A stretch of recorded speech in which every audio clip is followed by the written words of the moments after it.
Saan tayo, guys? Let's go! So lamig here, ah!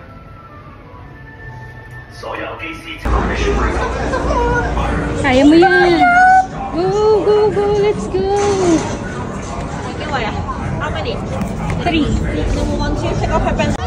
So, yun guys, start na to. Let's go. Alam nyo ba, yung rides na to, sobrang extreme as in.